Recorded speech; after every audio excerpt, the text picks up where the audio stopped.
everybody and welcome back to Lee Reader. My name is Lee and today I'm going to be sharing with you my top 5 books of 2015. So 2015 ended a couple of days ago and I wanted some time to think about some of the books that I'd read throughout 2015, and I've managed to narrow it down to 5 wonderful books that I would say were my top 5 of the year. Though not all of them were released in 2015, they are books that I read in 2015 and they were all wonderful and I love them all so much, and I think I'm going to put them into order, though it's really difficult and it's a really close call on a lot of cases, but I'm going to do it. So we're going to start at number 5 and work our way down. So let's do this. Coming in at number 5 is All the Bright Places by Jennifer Niven. Now this was a wonderful book I read early on in like January or February time, and it is a beautiful book. I know it's done very well. So many people have read it now and I'm so glad because it is a great piece of YA. Now some of you may not have liked it and it is completely understandable. I've read a lot of reviews,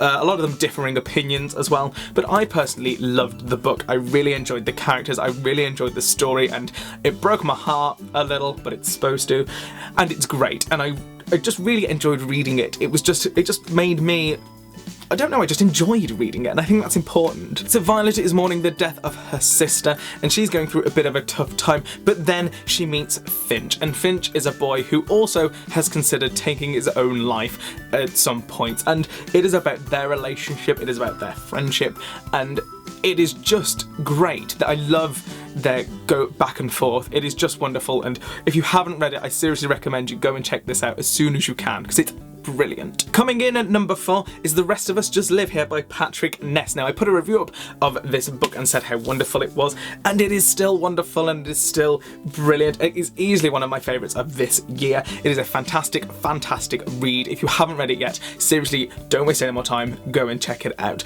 Patrick Ness is a wonderful writer who has wrote many brilliant things, but this one really tops it for me. I think this is just a fantastic book. It looks at so many issues in such a complex yet brilliant way, and I just can't rate it highly enough. Now, this book is about a guy called Mikey who is in his final year of high school, and that's all he wants to do. He wants to finish and go to college and just do the things that he's supposed to do as a teenage boy.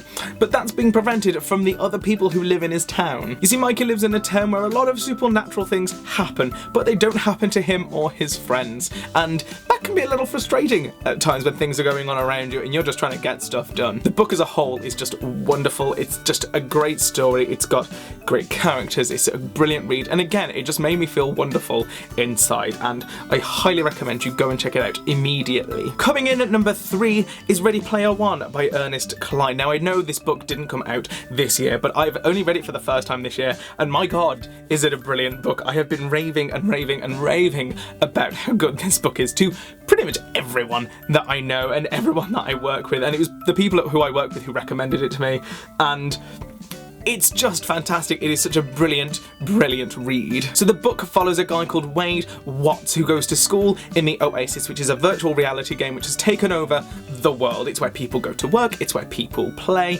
It's pretty much where people go to escape because the world as a whole has gone a bit rubbish, and the creator of the game has died and has left $1 billion fortune to the person who finds the Easter eggs hidden within the Oasis. Now Wade is obsessed with the Oasis and he makes it his mission to find all 3 Easter eggs and win that $1 billion fortune. The book reads like an 80s movie. There are so many 80s references in here, but the whole thing is very feel good, it's very dramatic, and it's just wonderful. And if you haven't read Ready Player One yet, go and do so now. Now the next 2 books are probably more of a joint first because they are both wonderful and both amazing, and I can't put into words how both great books they are. But if I have to give them numbers, I will. So coming in at number 2 is Simon vs. the Homo Sapiens Agenda by Becky Albertalli. Not enough good can be said about this book. It is so good. It follows a guy called Simon who is in high school and he's discovering himself, and he knows that he's gay, and he's been having an online relationship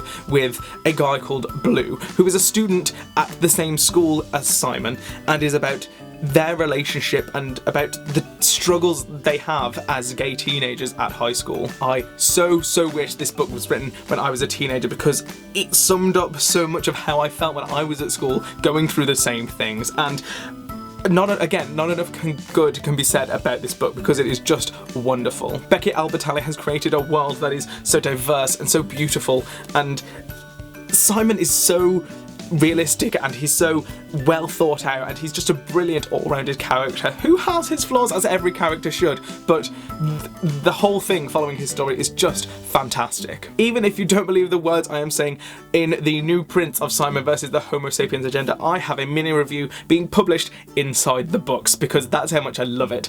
Penguin gave me the opportunity and I thank them so much for letting me do that, and oh man, it is so good. If you like YA and you like diverse LGBT fiction, read it. Go and read this now because you will not be disappointed. And coming in at number 1, my top book of the year was Look Who's Back by Timur Vermes. Now my review of this book has gone a little bit insane, it's been getting loads of views recently, but this book is fantastic. It is so good.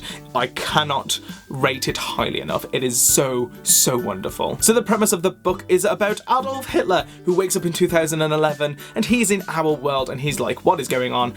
And he becomes a bit of a viral sensation because people think that he's a comedian. Not because he's funny, because people think that his impersonation of Adolf Hitler is genius. Little do they know that it is actually Adolf Hitler who they are talking to. And oh man, is this book fantastic. Not only is it humorous, but it also gets very dark because he's being Adolf Hitler. He's saying all the things that Adolf Hitler should do and should say, as much as we don't want him to. And people are following it because they think it's in the name of comedy, and the outlook it takes on life and as us as a society now is just fantastic. And oh man, I can't tell you how good this book is. You just have to go and read it. I've recommended it to almost everybody. So seriously, go and check out this book because not enough people are talking about it, and it is fantastic.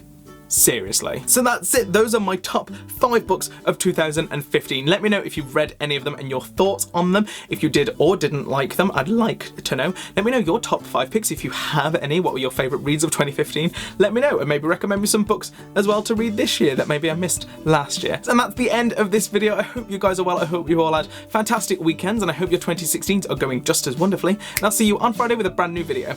Goodbye. End of the video bit. So yes, let me know some of your top books of 2015 and let me know if you read any other ones that I picked. There are so many great books that I really wanted to put on the list, but I narrowed it down to just the 5 just to keep this video short and sweet. But there are so many books I could have mentioned, including, let's do honourable mentions. So Vicious by V.E. Schwab was fantastic. The Half Bad and Half Wild books by Sally Green were also fantastic. I've just got a proof of Half Lost and I'm so excited to read it. First and Then by Emma Mills was also really good. There are so many great books that I've read, and I just love them all, and I need you to go and read them all, because they're all great. Anyway, I hope you're all good, I hope you're all well, have fantastic weekends, or weeks even, and I will see you next week with a brand new video. Bye bye!